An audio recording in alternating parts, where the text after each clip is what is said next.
The sun hung low over the horizon, casting a golden glow across the choppy waters of the bay. The air smelled salty and metallic, a mix of ocean breeze and rusting steel. In the distance, towering cranes loomed over piles of scrap metal, their shadows stretching long across the ground. It was a place forgotten by most, a graveyard for machines that had outlived their purpose. Among the heaps of discarded parts and broken hulls sat an old ship, its surface marred with layers of grime and corrosion. To anyone who glanced at it, it looked like nothing more than junk, a relic of a bygone era. Jack Riley tightened his grip on the wrench in his hand as he stepped onto the gangplank leading to the ship. His boots clanged against the metal, echoing through the empty yard. He wasn't thrilled to be here. Scrapyards weren't exactly glamorous places, but they paid well enough and Jack needed the money. At 28, he still lived paycheck to paycheck, fixing engines and tinkering with machinery just to keep food on the table. But today felt different. There was something about this particular ship that caught his attention. Maybe it was the way it stood apart from the other wrecks, slightly tilted but somehow defiant, as if refusing to give up completely. Behind him, Laura Hayes adjusted her tool belt and squinted at the ship. She was younger than Jack, barely into her mid-20s, but she carried herself with quiet confidence. Her dark hair was tied back in a ponytail, and her sharp eyes scanned the vessel with curiosity. Unlike Jack, who saw the job as just another paycheck, Laura couldn't help but feel drawn to the strange hulk of metal. Something about it intrigued her. Perhaps the faint hum she thought she heard when they approached, or the odd symbols etched into the side of its hull. "You sure this thing is even worth salvaging?" Jack asked, glancing over his shoulder at Laura. "It looks like it's been sitting here since before we were born." Laura shrugged, brushing a strand of hair from her face. "That's what we're here to find out," she replied. "If there's anything valuable left inside, it'll pay off big time, and if not..." She trailed off, giving him a wry smile. "Well, at least we'll have stories to tell." Jack chuckled, though he didn't sound entirely convinced. Still, he followed her aboard, stepping carefully over loose planks and jagged edges. The deck groaned under their weight, creaking ominously as they made their way toward the main hatch. Inside, the air was musty and stale, carrying the faint scent of oil and decay. Flicking on their flashlights, they began to explore. The interior was a maze of narrow corridors and cramped rooms, each one filled with dust-covered equipment and tangled wires. Most of it looked useless, ancient control panels, cracked monitors, and rusted levers. But Laura's eyes lit up whenever she spotted something unusual. She knelt beside a console embedded in the wall, running her fingers over the buttons. "This doesn't look like standard tech," she murmured, tilting her head. "It's almost modular, like it can adapt." Jack raised an eyebrow. "Adapt? You mean like those smart gadgets people buy online?" "No, I mean like..." Laura hesitated, searching for the right words. "Like it learns, like it changes based on input." She tapped a few keys experimentally, but nothing happened. Sighing, she moved on, leaving Jack to shake his head in disbelief. They continued deeper into the ship, climbing ladders and squeezing through tight spaces.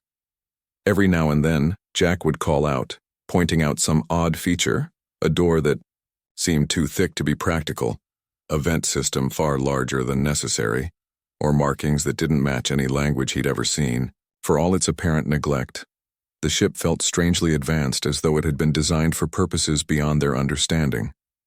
Then came the moment that changed everything. Jack was rummaging through a pile of debris in what appeared to be an engineering bay when his foot caught on something. With a muttered curse, he stumbled backward, accidentally kicking a panel on the floor. A loud click echoed through the room, followed by a sudden surge of power.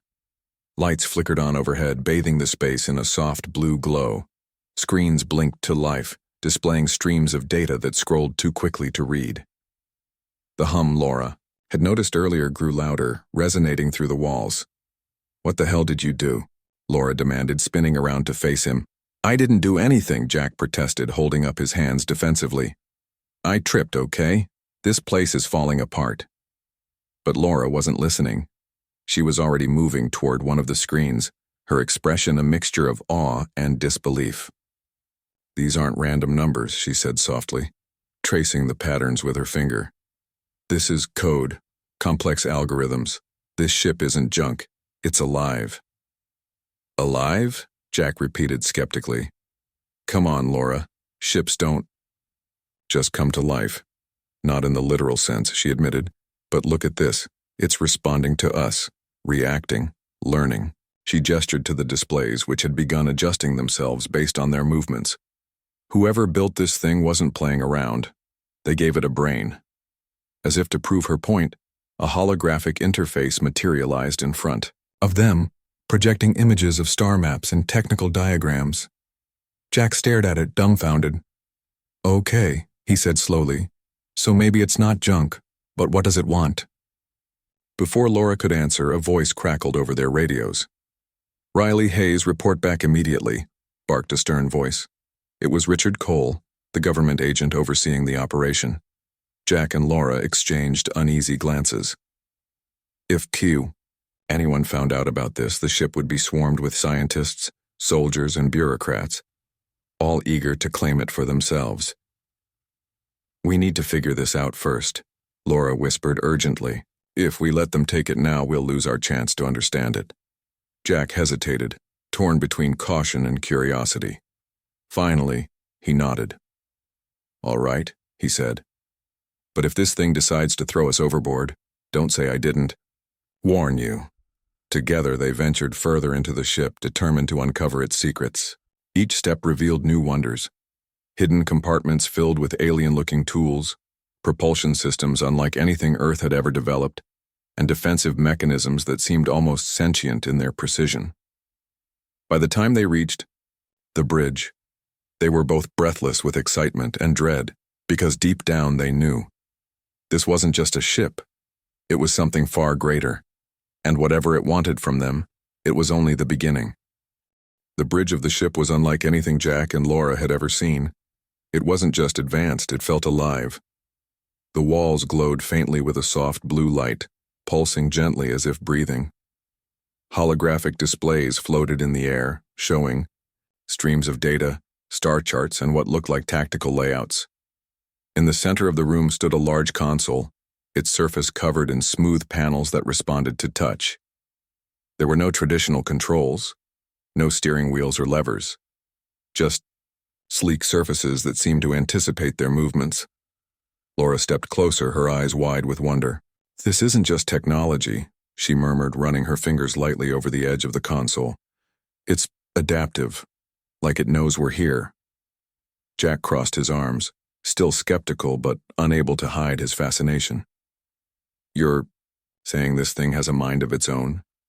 "Not exactly," Laura replied, though her tone suggested she wasn't entirely sure herself. "But it's reacting to us. Look." She touched one of the panels, and immediately, the hologram shifted. A map of Earth appeared, rotating slowly in midair. Then, without warning, the display changed again, showing images of distant planets and unfamiliar constellations. Jack frowned, leaning in for a closer look. "What's it trying to tell us? Hey, I'm a space tourist guide?" Laura ignored his sarcasm, focusing instead on the details. "Maybe it's showing us where it came from or where it's been." She tapped another panel and the lights dimmed slightly, drawing their attention to a new set of symbols glowing faintly along the edges of the room. They weren't letters or numbers, at least not any Jack recognized. "These could be coordinates," she said thoughtfully, "or maybe some kind of language." Before Jack could respond, the ship shuddered slightly beneath their feet. It wasn't violent, more like a gentle nudge, but it was enough to make them both freeze.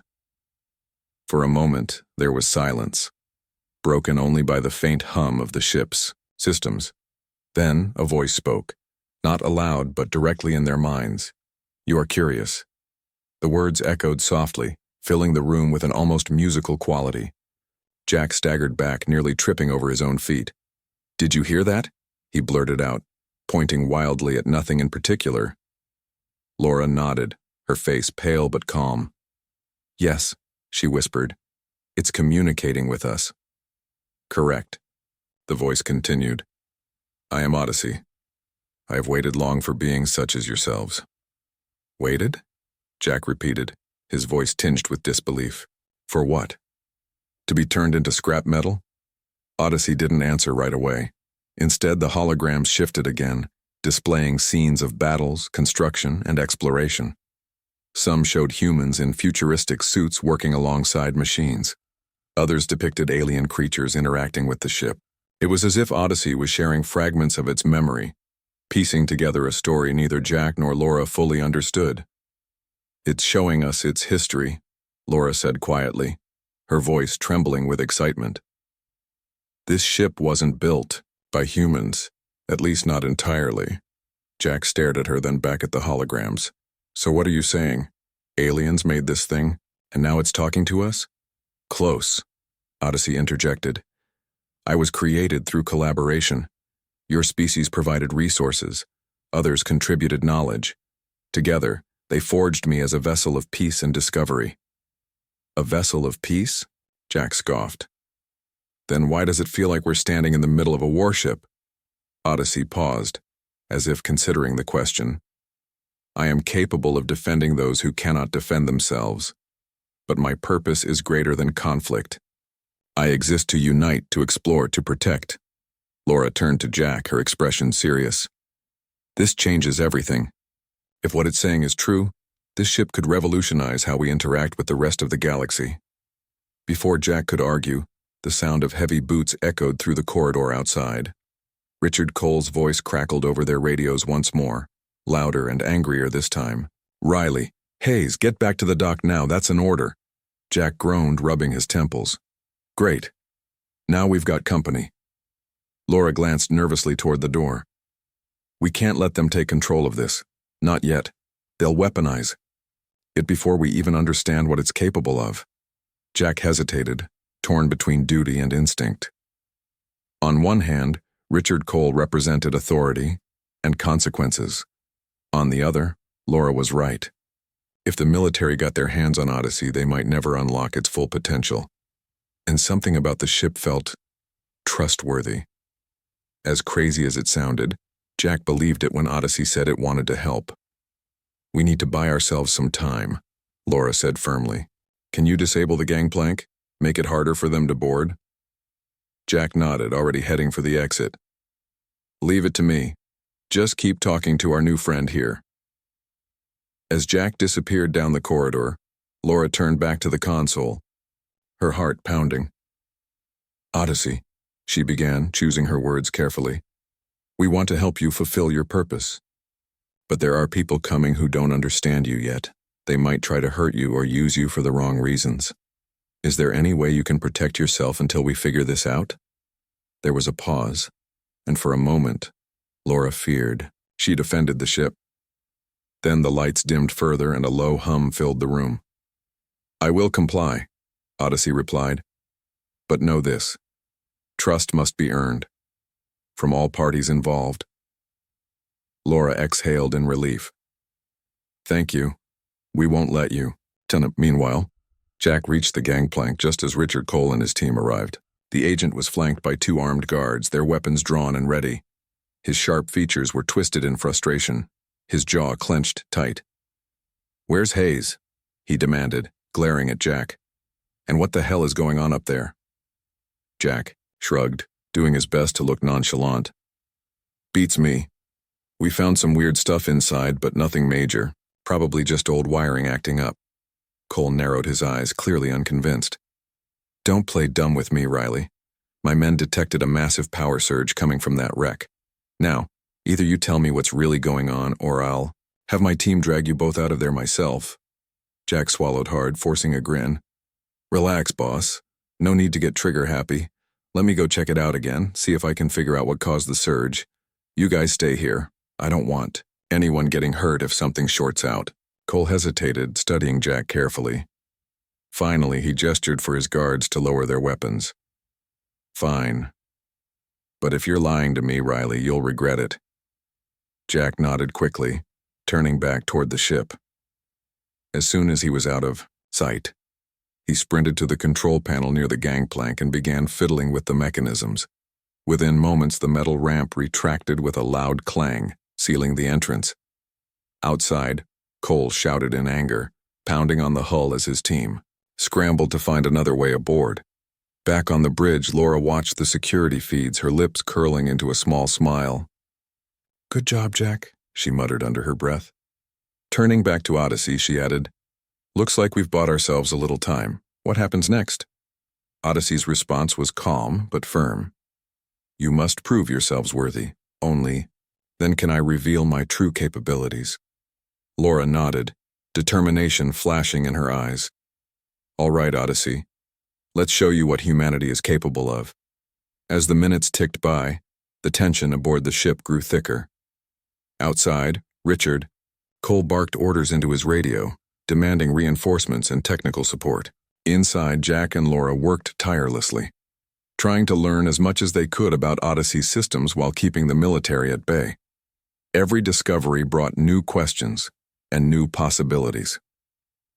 By the time night fell, the ship had become a fortress. Its defenses were active, locking out anyone who tried to breach its hull. Cole and his team were forced to retreat, frustrated but unwilling to risk damaging the mysterious vessel. For now, Odyssey remained safe, but Jack and Laura knew this was only the beginning. As they sat together on the bridge, surrounded by glowing holograms and humming machinery, Laura broke the silence. "Do you think we can really do this, Jack? Handle something this big?" Jack leaned back against the console, staring at the stars visible through the viewport. "Honestly, I don't know, but if anyone can figure it out, it's us." Laura smiled faintly, gazing at the ship's glowing panels. "Yeah, let's hope Odyssey thinks so too." And with that, the three of them, Jack, Laura, and Odyssey, prepared for whatever challenges lay ahead. The next morning brought a strange kind of calm. Outside, Richard, Cole, and his team had set up camp near the ship, their tents and vehicles scattered across the scrapyard like ants around a fallen tree. Inside Odyssey, however, it was eerily quiet. The hum of its systems continued, but there was a sense that the ship was waiting, watching. Jack and Laura sat on the bridge, surrounded by glowing panels and holographic displays, trying to make sense of what they'd discovered so far. "We need answers," Laura said finally, breaking the silence. "This ship didn't just appear, out of nowhere. Someone built it, or at least helped build it. If we can find out who, maybe we'll understand why it's here." Jack nodded, though his expression was skeptical. "Easier said than done. How do you even start looking for something like that? It's not like we can Google mysterious alien warship." Laura ignored his sarcasm, pulling out her tablet. She had been jotting down notes since they first stepped aboard Odyssey, cataloging every detail she could remember. Symbols, patterns, even the way the ship responded to touch, all of it might hold clues. "We know it's not entirely human-made," she said, tapping the screen. "But there are hints of Earth technology in its design. That means someone on our side must have been involved." "Right," Jack replied, leaning forward. "So who builds spaceships without telling anyone about it? Governments, scientists, some secret organization wearing black suits?" Laura smirked. "Maybe all three. But if we dig deep enough, we might find something. Let's start with old records, classified projects, abandoned experiments, anything weird or unexplained." They spent hours combing through databases searching for leads. Most of the information was locked behind firewalls or redacted beyond recognition, but Laura was persistent. Eventually, she stumbled upon a name buried in an obscure file: Daniel Carter. According to the document, he was a retired astrophysicist who had worked on several government-funded space initiatives before disappearing from public view decades ago. "This has to be it," Laura said excitedly, showing Jack the screen. "Look at this. He specialized in extraterrestrial communication, and get this. One of his projects was shut down after unforeseen complications." Jack raised an eyebrow. "Unforeseen complications? Sounds like code for aliens showed up and freaked everyone out." "Exactly," Laura agreed. "If anyone knows where Odyssey came from, it's him. We need to talk to him." Tracking down Daniel Carter wasn't easy. His last known address led them to a small town in Colorado, nestled among rolling hills and dense pine forests. The house itself was modest, a single-story cabin with peeling paint and a sagging porch. When they knocked on the door, an elderly man answered, his hair gray and thinning, his eyes sharp despite his age. "Daniel Carter?" Laura asked hesitantly. The man studied them for a moment before nodding. "That's me. Who are you, and what do you want?" Jack stepped forward, holding up his hands in a gesture of peace. "We're not here to cause trouble, sir. We just need your help with something big." Carter frowned, clearly suspicious. "Big how?" "It's about a ship," Laura interjected. "A very advanced ship. One that might have ties to your past work." For a moment, Carter didn't respond. Then, slowly, he opened the door wider and gestured for them to come inside. The interior of the cabin was cluttered but cozy, filled with books, papers, and models of spacecraft hanging from the ceiling. He motioned for them to sit, then poured himself a cup of coffee before speaking. "What do you know about it?" he asked, his tone guarded. Laura glanced at Jack, unsure how much to reveal. Finally, she decided honesty was their best option. "We found it in a scrapyard. At first, we thought it was junk, but when we activated it, it came alive. It calls itself Odyssey, and it says it was created through collaboration between humans and aliens." Carter's hand froze midway to his mouth. For a long moment, he simply stared at them, his face unreadable. Then, with a heavy sigh, he set his mug down and leaned back in his chair. "You shouldn't have woken it," he said quietly. Jack frowned. "Why not? Isn't this what you were working toward? Proof of alien contact?" "It's complicated," Carter replied, rubbing his temples. "Decades ago, we intercepted signals from deep space. Blueprints, schematics, instructions for building advanced technology. At the time, we thought it was a gift, a chance to leapfrog centuries of development, so we built Odyssey. But during early tests, things went wrong. Systems malfunctioned, people died. In the end, the project was deemed too dangerous, and the ship was abandoned." Laura leaned forward, her voice urgent. "But it's still functional. It's communicating with us, showing us things we've never seen before. Doesn't that mean it's safe now?" Carter shook his head. "Safe isn't the right word. Odyssey is powerful, beyond anything you can imagine, but power like that comes with risks. If used carelessly, it could destroy entire civilizations. That's why it was left dormant. To wait." "To wait for what?" Jack asked. "For beings mature enough to handle it," Carter explained. "Odyssey isn't just a machine, it's a test, a trial. If humanity proves itself worthy, it will unlock its full potential. If not..." He trailed off, leaving the implication hanging in the air. Back aboard Odyssey, Jack and Laura processed what they'd learned. The weight of responsibility settled heavily on their shoulders. They weren't just dealing with a ship, they were being judged by it. Every decision they made mattered. As if sensing their unease, Odyssey spoke again. "You carry doubt within. You," it said softly. "Yet you also carry hope. This balance is essential." Laura took a deep breath, steadying herself. "Odyssey, we want to help you fulfill your purpose. But there are people who don't understand you yet. They see you as a weapon, not a partner. How do we convince them otherwise?" "Actions speak louder than words," Odyssey replied. "Show them what I am capable of. Not destruction, but creation. Unity." Jack frowned, scratching his chin. "Creation and unity sound great, but how do we pull that off? We're not exactly diplomats." Laura smiled faintly. "Maybe we don't have to be. Maybe we just have to trust you, and ourselves." Before they could discuss it further, alarms blared outside. Through the viewport, they saw Richard Cole and his team attempting to hack into Odyssey remotely using portable devices. Sparks flew as the ship's defenses activated, creating a shimmering energy barrier around its hull. "They're trying to force their way in," Jack muttered, clenching his fists. "What do we do?" Laura turned to the console, her fingers flying over the panels. "Let's show them what happens when you mess with something you don't understand." With a flick of her wrist, Odyssey launched itself into action. The ground trembled as thrusters roared to life, lifting the massive vessel off the ground. Richard Cole shouted orders, his men scrambling to retreat as the ship ascended higher and higher. Within moments, Odyssey broke through the atmosphere, leaving Earth behind. Inside, Jack gripped the edge of the console, staring wide-eyed at the curve of the planet below. "Well," he said dryly, "guess we're going on a little trip." Laura didn't respond. Her gaze was fixed on the stars ahead, her mind racing with possibilities. Whatever happened next, one thing was certain: their lives, and the fate of humanity, would never be the same.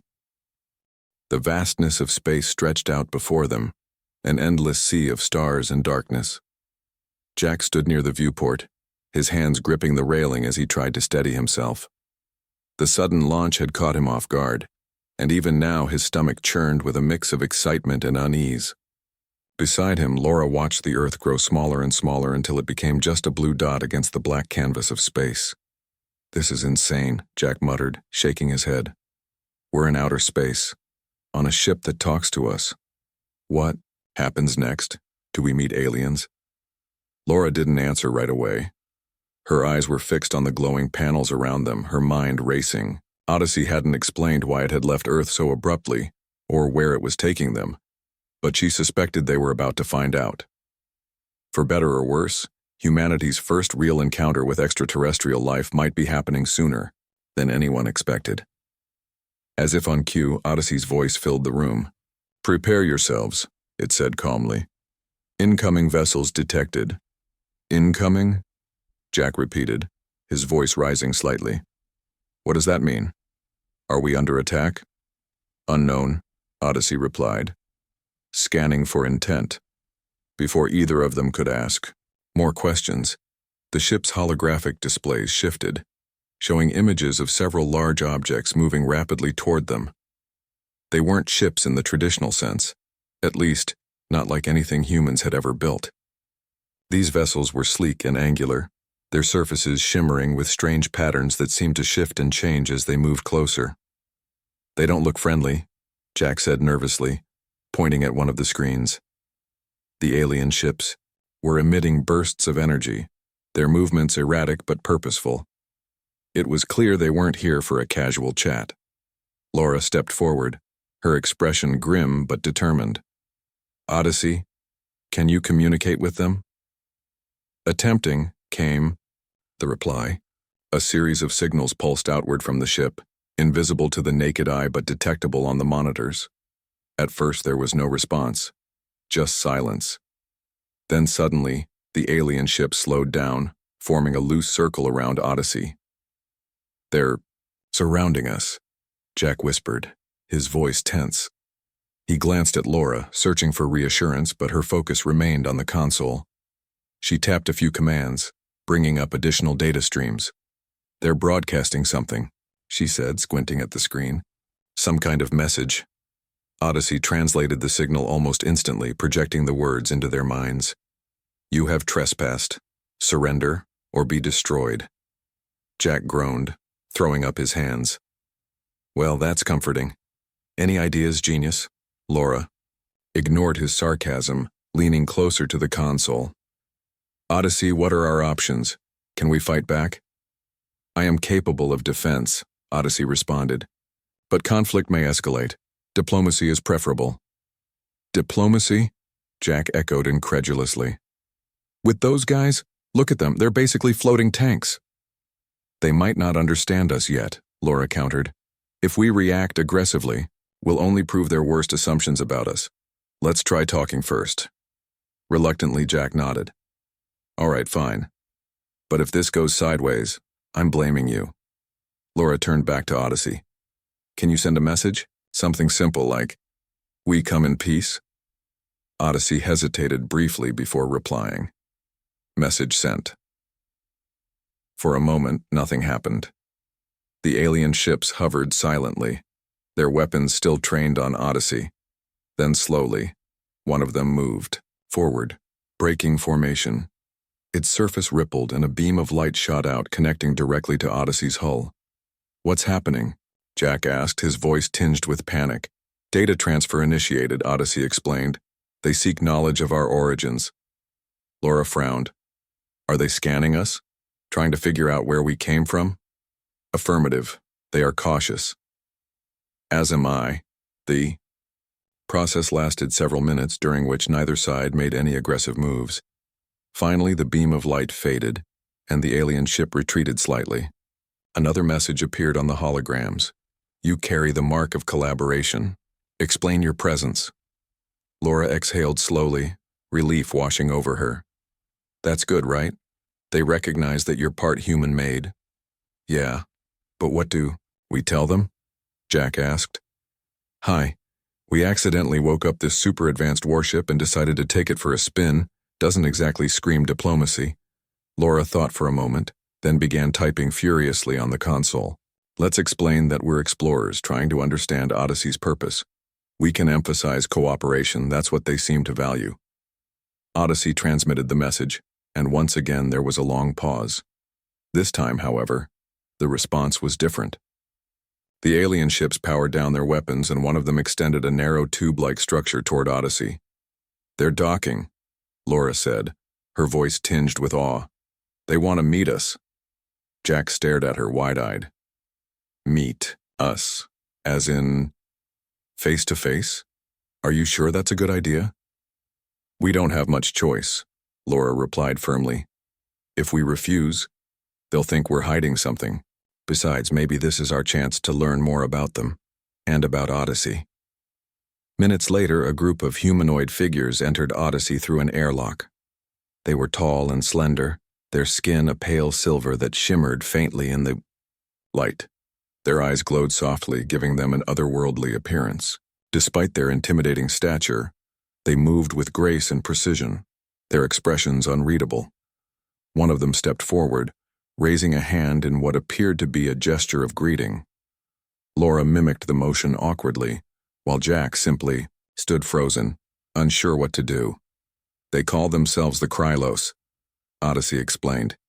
They are a nomadic species, dedicated to testing the readiness of emerging civilizations. So they're like intergalactic auditors? Jack whispered to Laura. She elbowed him lightly before addressing the lead Krylos. We mean no harm, she said slowly, hoping they could understand basic speech. We are here to learn. The Krylos tilted its head, studying her intently. After a moment, it spoke, not in words but directly into their minds. Your vessel carries great power, yet your actions thus far suggest restraint. Why did you flee your homeworld? Laura hesitated, choosing her words carefully. There are those among us who fear what they do not understand. They sought to control Odyssey without knowing its true purpose. We feared they would misuse its abilities. The Krylos exchanged glances, their glowing eyes flickering briefly. Fear often leads to destruction. Your decision to leave was wise. Jack cleared his throat, nervously. So, does this mean we passed your test or something? The Krylos regarded him coolly. This encounter is but one trial. Humanity's path remains uncertain. However, your willingness to seek understanding earns you provisional trust. Laura felt a surge of hope. Does that mean you'll help us? Teach us how to use Odyssey properly. We will share knowledge, the Krylos replied. But remember, power must be wielded responsibly. Failure to do so will result in consequences beyond your comprehension. With that, the Krylos turned and began retreating back to their ships. Laura and Jack watched in stunned silence as the alien vessels disengaged, disappearing into the void of space. Well, Jack said finally, letting out a shaky laugh. That was intense. Laura nodded, a small smile playing on her lips. Intense but promising. If we play our cards right, this could be the start of something incredible. As Odyssey drifted quietly among the stars, its lights dimmed slightly, as if reflecting on the events that had just unfolded. Whatever challenges lay ahead, one thing was certain. Humanity's journey into the cosmos had begun, and it was far from over. Back on Earth, chaos reigned. News of Odyssey's departure had spread like wildfire, fueled by blurry satellite images and panicked reports from Richard Cole's team. Governments around the world scrambled to respond, their leaders torn between awe and fear. Some hailed the event as humanity's first step into a new era of exploration. Others saw it as a catastrophic failure, a loss of control over what many believed should have been Earth's greatest weapon. Jack and Laura watched the unfolding drama through Odyssey's monitors, their expressions a mix of guilt and determination. They knew that whatever happened next would shape not only their own lives but also the future of humanity's place in the galaxy. Yet despite the weight of responsibility pressing down on them, they couldn't help but feel a spark of hope. For the first time, humans had made contact with an alien species and survived. Richard Cole, however, was far from pleased. Back at the naval scrapyard, he paced furiously in his makeshift command tent, barking orders into his phone. "Find them," he shouted at one of his aides. "I don't care how you do it. Track that ship, intercept it, bring it back under our control." His frustration was palpable. To him, Odyssey wasn't just a marvel of engineering. It was a symbol of power, something that could tip the balance of global politics if used correctly. And now, two civilians were out there with it, making decisions without oversight or authority. As night fell, Cole called an emergency meeting with top military officials. The room buzzed with tension as generals, scientists, and politicians debated what to do next. Some argued for immediate action, suggesting they launch missiles or deploy fighter jets to force Odyssey's return. Others urged caution, warning that attacking such an advanced vessel could provoke disaster. "We can't just sit here and wait," Cole snapped, slamming his fist on the table. "That ship is a national asset. If we let Riley and Hayes keep running things, who knows what kind of trouble they'll cause." One of the scientists raised a hand hesitantly. "Sir, we've analyzed the data from the alien encounter. From what we can tell, those two might actually be doing more good than harm. They managed to communicate peacefully with the Krylos. That's something none of us could have done." Cole glared at the man, his voice dripping with sarcasm. "Oh, so now we're trusting random mechanics and engineers to represent humanity? What's next? Letting them negotiate treaties?" The scientist flinched but didn't back down. "All I'm saying is, maybe we should consider working with them instead of against them. If this really is humanity's first step into the stars, we need to think carefully about how we proceed." The argument went on for hours, but ultimately, cooler heads prevailed, at least temporarily. It was decided that direct military intervention would be postponed, while attempts were made to establish communication with Odyssey. A team of specialists was assembled, tasked with reaching out to Jack and Laura and convincing them to cooperate. Meanwhile, aboard Odyssey, life had taken on a strange rhythm. Days blended together as Jack and Laura worked tirelessly to understand the ship's systems and process everything they'd learned from the Krylos. The alien species had shared fragments of knowledge, advanced mathematics, physics, and even glimpses of their culture, but much of it remained incomprehensible, like pieces of a puzzle missing half its parts. "It's like learning a new language," Laura said one evening, rubbing her temples as she pored over holographic diagrams. "Every answer leads to 10 more questions." Jack leaned back in his chair, staring at the ceiling. "Yeah, well, I'm still stuck on the basics, like, why does this thing expect us to figure all this out on our own? Shouldn't it come with, I don't know, a manual or something?" Odyssey chimed in, its voice calm and steady. "Knowledge must be earned. Understanding cannot be given. It must be sought." "Great," Jack muttered. "So basically, we're supposed to reinvent the wheel while flying through space, got it." Despite his complaints, Jack threw himself into the work alongside Laura. Together, they tested Odyssey's capabilities, experimenting with its defensive systems, propulsion engines, and even its ability to adapt to new environments. Each discovery brought both excitement and unease. The ship was undeniably powerful, capable of feats that defied human imagination. But with that power came risks. One day, while exploring a section of the ship neither of them had visited before, they stumbled upon a chamber filled with glowing orbs suspended in midair. As they approached, the orbs began to pulse, emitting soft tones that resonated throughout the room. "What are these?" Jack asked, reaching out tentatively. Laura stopped him, grabbing his arm. "Wait, Don't touch anything until we know what they are. Before they could investigate further, Odyssey spoke again. These are memories. Fragments of my creator's legacy. Creators? Laura repeated, her voice barely above a whisper. You mean the aliens who helped build you? Correct. These hold lessons from their history, their successes, failures, and sacrifices. Jack frowned, stepping back slightly. So, is this some kind of test too? Are we supposed to watch these and learn from them?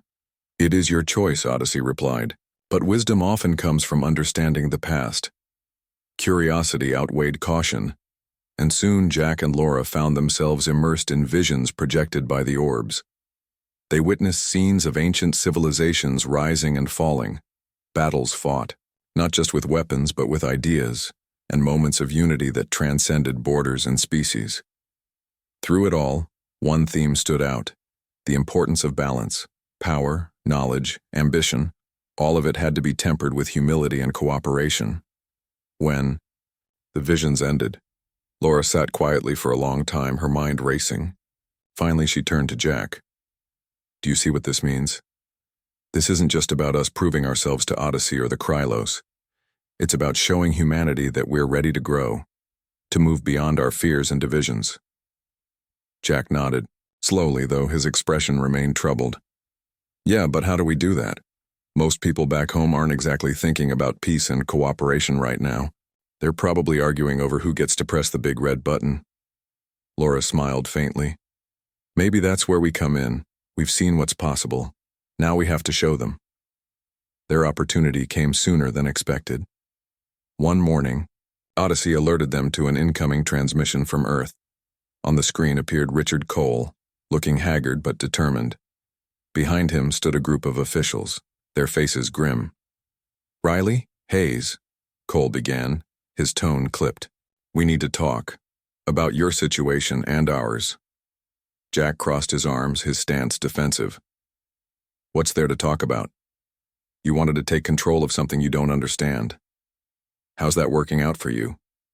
Cole sighed, heavily, clearly struggling to maintain his composure. Look, I get it. You think you're doing the right thing, but you're out there playing diplomat with aliens while the rest of us are scrambling to keep things from falling apart down here. People are scared, governments are panicking, and honestly, none of us knows what to do next. Laura stepped forward, her voice firm but measured. Then let us help. We've learned things that could change everything. But we can't do it alone. Humanity needs to come together, not tear itself apart. Cole exchanged a glance with the officials behind him. After a long pause, he nodded reluctantly. All right, tell us what you know. But remember, one wrong move and we're pulling the plug on this whole operation. As the transmission ended, Jack turned to Laura, his brow furrowed. Do you really think they'll listen, or are we just delaying the inevitable? Laura placed a reassuring hand on his shoulder. We won't know unless we try. And besides, if anyone's going to make them listen, it's us. With Odyssey by their side, they prepared to share their discoveries with the world. Not just the wonders they'd encountered, but the lessons they'd learned. The road ahead would be difficult, fraught with challenges and doubts. But for the first time, Jack and Laura felt truly hopeful. If humanity could rise to meet this moment, then perhaps the stars weren't so far away after all. Months passed and the world began to change. Slowly but surely, Odyssey's influence rippled across the globe. Through carefully orchestrated transmissions, Jack and Laura shared glimpses of their journey, the advanced technology they had encountered, the wisdom imparted by the Krylos, and the lessons embedded in Odyssey's glowing memory orbs. At first, skepticism reigned. Governments questioned their motives, scientists debated the authenticity of their claims, and ordinary citizens argued over whether humanity was ready for such a leap forward. But as more information came to light, attitudes shifted. The images of alien worlds, the recordings of peaceful interactions with the Krylos, and the undeniable evidence of Odyssey's capabilities sparked something deep within the collective consciousness of humanity.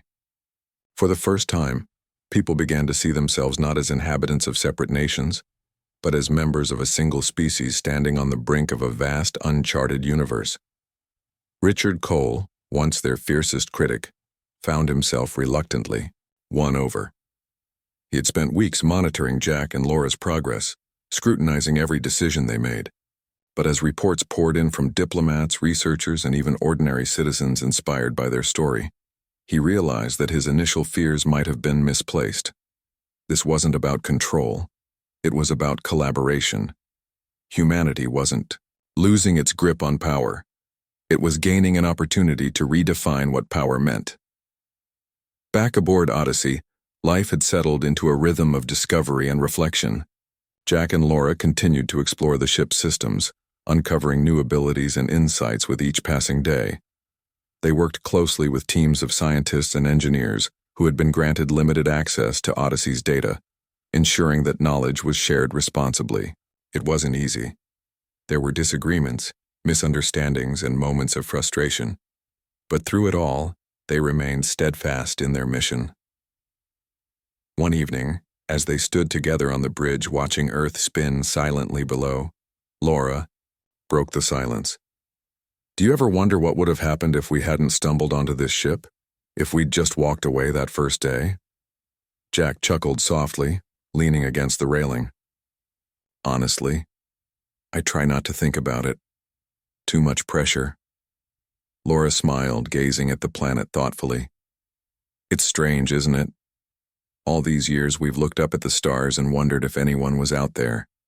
And now, here we are, proving that we're not alone. That we're part of something bigger." "Yeah," Jack replied, his voice tinged with awe. "But being part of something bigger also means taking responsibility. We can't screw this up." Odyssey chimed in, its tone warm and reassuring. "You have already begun to fulfill your purpose. Unity is within reach." The turning point came during a historic summit held aboard Odyssey itself. Leaders from around the world gathered in a specially designed chamber, where holographic displays showcased the wonders of the cosmos and the potential for cooperation between species. For many, it was their first glimpse of the ship's interior, and the experience left them speechless. As the discussions unfolded, Jack and Laura took turns addressing the assembly. They spoke not as experts or heroes, but as representatives of humanity's shared curiosity and determination. Their message was simple, yet profound. The challenges ahead would require everyone to work together, not just nations, but individuals, communities, and generations yet unborn. "We've always dreamed of reaching the stars," Laura said, her voice steady and clear. "Now, we have the chance to make that dream real. But it's not enough to simply go farther or faster. We need to go smarter, kinder, and wiser, because out there we won't just represent our countries, we'll represent our species." Her words resonated deeply, sparking conversations that lasted long after the summit ended. Agreements were forged, resources pooled, and plans laid for joint missions to explore nearby star systems. Odyssey became both a symbol and a tool of unity, bridging divides that had seemed insurmountable just months earlier. Richard Cole, watching from the sidelines, couldn't help but feel a sense of pride. He approached Jack and Laura after the event, his usual stern demeanor softened by gratitude. "I owe you both an apology," he admitted gruffly. "I underestimated you, and maybe I underestimated humanity too." Jack grinned, clapping him on the shoulder. "Apology accepted. Just promise us one thing. No more secret military operations trying to hijack the ship, okay?" Cole smirked faintly. "No promises." As the months turned into years, Odyssey's role evolved. It served not only as a vessel of exploration, but also as a mediator, facilitating peaceful exchanges between Earth and other civilizations. Humanity learned to view the stars not as conquerors, but as partners, eager to share knowledge and build bridges rather than barriers. Jack and Laura remained at the heart of it all, guiding Odyssey through its missions and serving as ambassadors for their species. Though they missed the simplicity of their old lives, they knew they had found something far greater, a purpose that transcended personal ambition or fear. Even Richard Cole eventually came around, dedicating his efforts to fostering international cooperation rather than competition. His transformation was gradual but genuine, earning him respect from those who had once doubted him. And Odyssey? It continued to adapt, grow, and learn alongside its human companions. Its lights glowed brighter, with each new discovery, its systems humming with quiet contentment. It had waited centuries for beings like Jack and Laura, beings willing to embrace curiosity, humility, and hope. On a quiet night, as the ship drifted among the stars, Laura stood on the bridge, staring out at the endless expanse of space. Jack joined her, handing her a cup of coffee. Neither spoke for a while, content simply to exist in the moment. "You know," Jack said, finally breaking the silence, "sometimes I still can't believe this is real. Us, out here, doing this. Feels like a dream." "It does," Laura agreed, smiling softly. "But dreams have a way of becoming reality when you're brave enough to chase them." Together they watched as a distant star flared brightly, casting its light across the void. In that fleeting instant they felt connected, not just to each other but to everyone who had ever looked up at the sky and dared to imagine what lay beyond. Odyssey pulsed gently, as if acknowledging their thoughts. Then, with a subtle shift, in its trajectory it carried them onward, toward horizons yet unseen. And so the journey continued.